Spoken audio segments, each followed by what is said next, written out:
Subscribe করুন। জ্ঞানীগুণী ভাই সকল, আপনারা কোনোদিন ভেবেছেন আজ মুসলমান সারা দুনিয়ায় মার খাচ্ছে কি জন্য? সব থেকে বড় খোদা আমাদের, সবচেয়ে বড় নবী আমাদের, সবচেয়ে বড় রসুল আমাদের, সবচেয়ে বড় কিতাব আমাদের, কিন্তু এত কিছু থাকা সত্ত্বেও মুসলমান জলিল ও বেইজ্জতি হচ্ছে। আজ এই দাড়িওয়ালাদের দেখে লোক টেনারিস বলছে, সন্ত্রাসী বলছে। আজ মুসলমানদের দেখে লোক টোন টিস্কি মারছে। কোনোদিন কি ভেবেছেন এর কারণ কি? এর একটাই কারণ হলো আহলে বায়াতের সাথে গদ্দারি। আমি একজন মুসলমান, আমি তোমাদের খুশি করার জন্য এসেছি? নো, আমি এটাই বলবো, আল্লাহ যেটা আমায় বলাবেন, আমার এই মেহফিল নিয়ে কি আসে যায়, আমি ওটাই বলবো যাতে আমার আল্লাহ রাজি হয়, আমার রাসূল রাজি হয়। কোনোদিন কি ভেবেছেন কারবালার ময়দানে ইমাম হোসেনকে কারা কারা মারতে এসেছিল? যারা মারতে এসেছিল তারা কি কোনো আরএসএস এর পান্ডা ছিল, না বজরং দলের কোনো লিডার ছিল? হাতে করে কোনো ত্রিশূল নিয়ে এসেছিল? মাথায় কোনো লাল রঙের টিকা লাগিয়ে এসেছিল? কোনো হিন্দু নামাবলী গায়ে দিয়ে এসেছিল? না, এদের মধ্যে কেউ ছিল না। কারা ছিল জানেন? কেউ কারি ছিল, কেউ মুক্তি ছিল, কেউ হাফিজে কোরআন ছিল, আর কলমা পড়ে পড়ে নবীর নওয়াসাকে কতল করেছিল। আল্লামা ইকবাল তাই বলেছেন, क्या तमाचा हुआ इस्लाम के तकदीर के साथ, क्या तमाचा हुआ इस्लाम के तकदीर के साथ, कत्ल शब्बीर हुए नाराए तकबीर के साथ। হোসেনকে যে কতল করেছিল সে কোনো হর হর মহাদেবের নারা লাগায়নি, বরং নারায়ে তাকবীরের নারা দিয়ে হোসেনকে কতল করা হয়েছিল।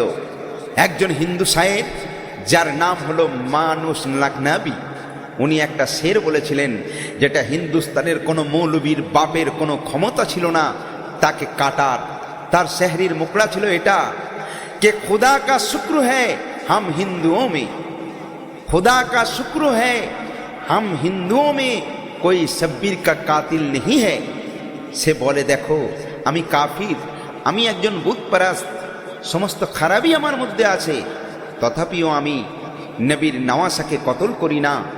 মুসলমান, তুমি কারি আছো, তুমি মৌলবী আছো, তুমি মুক্তি আছো, তুমি নবীর নওয়াসাকে কলমা পড়ে পড়ে কতল করেছো, বলো আছে কোনো জবাব? আর দেখো 1400 সাল হয়ে গেল, কত বড় জুলুম, এখনো দুশ্মনী চলছে আহলে বায়াতের উপর। তুমি আহলে বায়াতের জুলুস জলসা করো, তার জিকির করো, তাজিয়া বানাও, দেখবে কোনো হিন্দু বাধা দেবে না, কোনো শিখ বাধা দেবে না। বাধা দেবে কে? বাধা দেবে মুসলমান, কলমা পড়নেওয়ালা বাধা দেবে। আমরা এটা করতে দেব না, আমরা ওটা করতে দেব না, আমরা আলাম উঠাতে দেব না। আলে মোহাম্মদের সাথে এই যে দুশ্মনী তোমার, তাই আল্লাহ তোমাদের সারা দুনিয়ায় পুরো বদনাম করে দিচ্ছে। তাই আজ যেখানে সেখানে তুমি মার খাচ্ছ, আর এমন ভাবেই মার খেয়ে খেয়ে তোমার জীবন যাবে।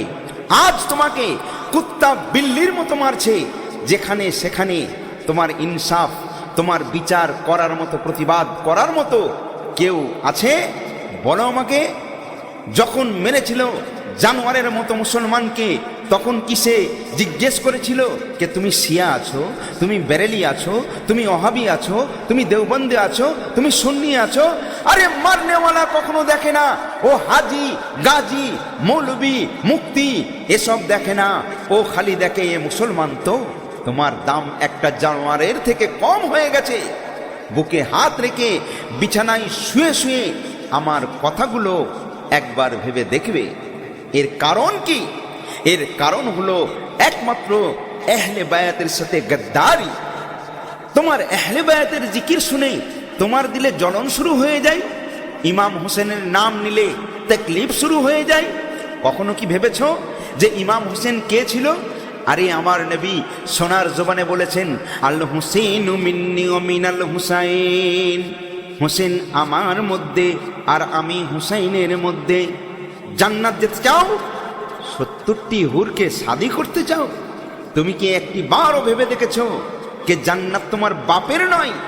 জান্নাতের সরদার হাসনাইন করিমাইনের নবীজি বলেছেন, আল হাসান ওয়াল হুসাইন সাইয়্যিদা শাবাবি আহলে জান্নাত। আমার এই দুই নওয়াসা জান্নাতের সরদার। রাসূলুল্লাহ সাল্লাল্লাহু আলাইহি ওয়াসাল্লাম ইমামে হুসাইনকে শুধু প্যার করতেন না, চুমতেন এবং শুকতেন। সাহাবা হুজুররা আরজ করতেন, ইয়া রাসূলুল্লাহ, ইয়া হাবিবাল্লাহ, হুজুর ভালোবাসেন, চুমা দেন, এগুলো তো বুঝলাম, কিন্তু শোকেন কেন? রাসূলুল্লাহ সাল্লাল্লাহু আলাইহি ওয়াসাল্লাম বলেন, হে আমার সাহাবারা, তোমরা কি জানো না আল হাসান ওয়াল হুসাইন সাইয়্যিদা শাবাবি আহলে জান্নাত, আমার এই দুই নওয়াসা জান্নাতের সরদার। তাই আমি এদের সুখী না, বরং এদের থেকে জান্নাতের খুশবু মেহসুস অনুভব করি। আজ একটা কথা আমি জানতে চাই, সত্যি করে বলো, তোমার নবী তোমাদের থেকে কোনদিন কিছু চেয়েছে? শুধুমাত্র উম্মতের জন্য দিয়ে গেছেন। নামাজ দিয়েছেন, রোজা দিয়েছেন, হজ দিয়েছেন, যাকাত দিয়েছেন, কলমা দিয়েছেন, ইবাদত দিয়েছেন। তোমরা 360টা বুতের পারস্তিশ করতে, তোমাদেরকে খোদার মারিফতের পথ দেখালেন। নবী শুধু উম্মতকে দিয়েছেন, কিন্তু কখনো কোনো কিছু চাননি, সির্ফ একটা জিনিস চেয়েছেন। আহা, সেটাও নবীকে দিতে পারছো না। নবী শুধু একটা জিনিস চেয়েছে, কুল্লা আসআলুকুম আলাইহি আজরান ইল্লাল মুআদ্দাতা ফিল কুরবা। দেখো, তোমরা আমার আহলে বায়াতের মুহাব্বত আমাকে দাও, আমার আহলে বায়াতের মুহাব্বত আমাকে দাও। যদি সত্যি আমাকে কিছু দিতে চাও তো আমার আলের মোহাব্বত আমাকে দাও, মানে আমার ঘরওয়ালাকে মোহাব্বত করো। এটাই কি তার প্রমাণ? আজ দেখো, আজিব আজিব সৈয়দের খেলাফ তাকরীর হচ্ছে। ও গুনাহগার সৈয়দ, ও খাতাকার সৈয়দ। আল্লাহু আকবার। সমরকন্দের একটি ঘটনা। সমরকন্দে একটি আলে রাসূল সৈয়দা বিবি ছিল। ও সমরকন্দে এসেছিল দুটি ছোট ছোট বাচ্চাকে সাথে করে। ভাইরে আমার, ওই মহিলা সমরকন্দে যখন এসেছিলেন দুটো ছোট ছোট বাচ্চাদের সঙ্গে নিয়ে, রাত হয়ে আসছে, চিন্তা করছে রাতে কোথায় গিয়ে আশ্রয় আমি পাবো। এইভাবে চিন্তা করতে করতে একে ওকে জিজ্ঞেস করতে লেগেছে, ভাই একটা কথা বলুন, মুসলিম গ্রাম কোথায় আমি পাবো? লোকজন বলে ওই দিকে যাও। আবার ওই দিকে গিয়ে জিজ্ঞাসা করার পর আর একজন বলছে ওই দিকে যাও। যখন মুসলিম গ্রামের মধ্যে পৌঁছে গেল, ওইখানে গিয়ে জিজ্ঞেস করেন যে মুসলিমদের সরদার কোথায় আছে, তার নামটা কি একবার বলুন। লোকজন যখন সরদারের নাম বলে দিল, ওই মহিলা সরদারের কাছে গিয়ে সালাম দিয়ে বলেন, আমি হলাম সৈয়দা, আমি আলে রাসূলের বংশধর। আজকে আমার রাত হয়ে গিয়েছে, আমি পথ ভুলে গিয়েছি, তাই আপনার কাছে এসেছি। আপনি একটা রাতের জন্য আমাকে আশ্রয় দিন। আমার বাচ্চারা বড় ক্ষুধার্ত, একটু খাবারের ব্যবস্থা করুন। ওই আলেম, ওই সরদার বলে, তুমি সৈয়দা, তুমি আলে রাসূল, কি বলছো? বলছে, হ্যাঁ বিশ্বাস করুন, আমি আলে রাসূলের বংশধর, আমি সৈয়দা, আমি তাই বড় আশা নিয়ে আপনার কাছে এসেছি। ও আলেম, ও সরদার বলছে, তুমি যে আলে রাসূলের বংশধর, তোমার কোনো প্রমাণ আছে? তোমার কোনো দলিল আছে? বিবি বলছে, আমি এখন দলিল কোথায় পাবো, প্রমাণ কোথায় পাবো? বিশ্বাস করুন, আমি আলে রাসূলের বংশধর, আমি সৈয়দা। ও বলছে, আগে দলিল পেশ করো, আগে প্রমাণ দাও যে সত্যিই তুমি আলে রাসূলের বংশধর। বলে, আমি যদি প্রমাণ না দিতে পারি, বলে তাহলে তোমায় এখানে থাকতে দেওয়া যাবে না। মহিলাকে তাড়িয়ে দিলেন। এই মহিলা অবলা নারী, এখন যাবে তো কোথায় যাবে?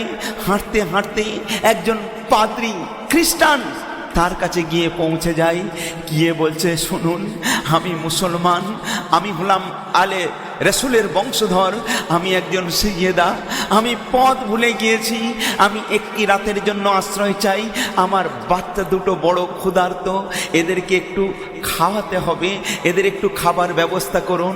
সঙ্গে সঙ্গে ওই পাদ্রী বলে, আপনি আলে রসুলের বংশধর, আপনি সৈয়দা, আপনি আসুন বলে বড় যত্ন করে, বড় তাজিম করে, বড় মোহাব্বতের সাথে ওই মহিলাকে আশ্রয় দিলেন এবং বাচ্চাদের জন্য খাবারের ব্যবস্থা করলেন, বড় মোহাব্বতের সঙ্গে তাদের সমস্ত ব্যবস্থা করে দিলেন। এদিকে এই সরদার, এই আলেম রাত্রে খাওয়া দাওয়া করে বিছানায় ঘুমাতে গিয়েছেন। ঘুমাতে ঘুমাতে খ্বাবের মধ্যে দেখছেন যে উনি জান্নাতের মধ্যে গিয়েছেন, জান্নাতের মধ্যে একটা ঘর আছে, সেই ঘরের মধ্যে একটা দরজা খোলা, সেই দরজা খোলা, দরজার মধ্যে হতে সেই সৈয়দা বিবিটা গেলেন, আর তার ভেতরে আল্লাহর রাসূল জনাবে মুহাম্মদুর রাসূলুল্লাহ সাল্লাল্লাহু আলাইহি ওয়াসাল্লাম ওই সৈয়দাকে আদর করছেন। আর সৈয়দার সঙ্গে ওই যে দুটো বাচ্চা ছিল, সেই বাচ্চাদের মাথার চুলে একটু ইলিবিলি করে দিচ্ছেন। এমন সময় এই সরদার, এই আলেম গিয়ে বলছে, আমি ওর মধ্যে প্রবেশ করতে চাই। দরজার মধ্যে দুজন দারোয়ান, দুজন ফারিস্তা দাঁড়িয়ে, তারা বলছে, তুমি কে?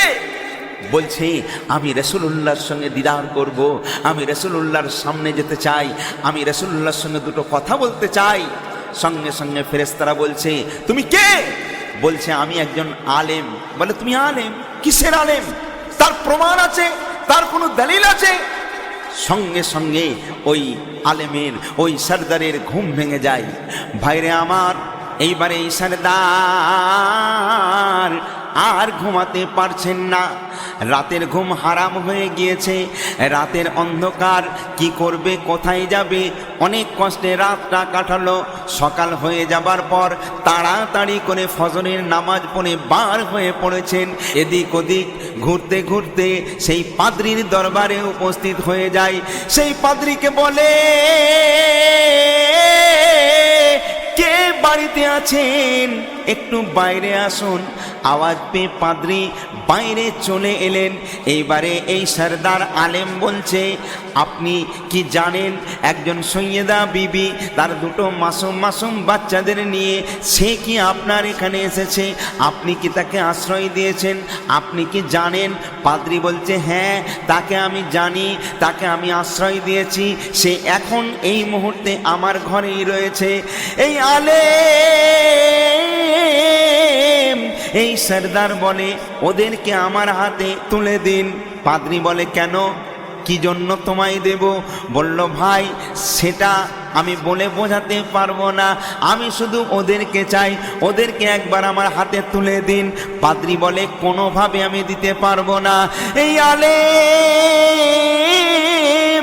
বলে, কি মূল্যে আপনি দেবেন? পাদ্রী বলে, তুমি কি মূল্য দিতে চাও? তখন সরদার বলে, আমার জীবনের যত জমা পুঁজি, আমার ঘর বাড়ি বিল্ডিং বালাখানা, আমার ধন সম্পদ যা আছে, আমি সব দিতে চাই, শুধু আমি সৈয়দা বিবিকে আর ওই বাচ্চা দুটো ফিরে চাই। পাদ্রী বলে, দূর হয়ে যাও, তোমার জান দিয়ে দিলেও আমি ওদেরকে তোমার হাতে তুলে দেব না। সর্দার বলে, কেন দেবেন না? পাদ্রী বলে, ওরে সরদার, তুমি রাতের স্বপ্ন দেখে আজ আমার কাছে এসেছো, যে স্বপ্ন তুমি দেখেছো সেই স্বপ্ন আমিও দেখেছি, তাই কোনো হালতে এদেরকে তোমার হাতে তুলে দেব না।